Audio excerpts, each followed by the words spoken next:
আর তখনই এই কলম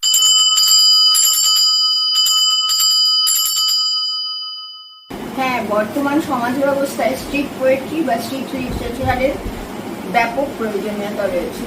কারণ আমরা এক অন্ধকার সময়ের মধ্যে দিয়ে যাচ্ছি, সমাজ এক অবক্ষয়ের মধ্যে দিয়ে চলেছে, যেখানে সকল মানুষের কণ্ঠরোধ করার ব্যাপক প্রচেষ্টা চলছে।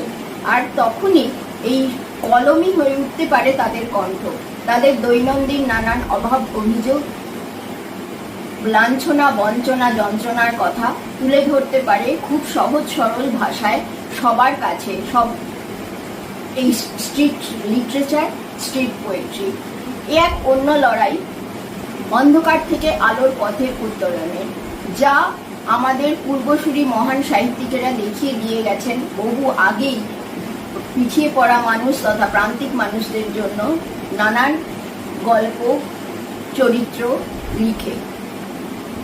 আমরা সেই পথকেই পাথেয় করে আজ নেমেছি নতুন লড়াইয়ে, এই স্ট্রিট পোয়েট্রি, স্ট্রিট লিটারেচারের মাধ্যমে সকল মানুষের সমানাধিকারের জন্য তাদের কণ্ঠ হয়ে কলমের মাধ্যমে। নমস্কার।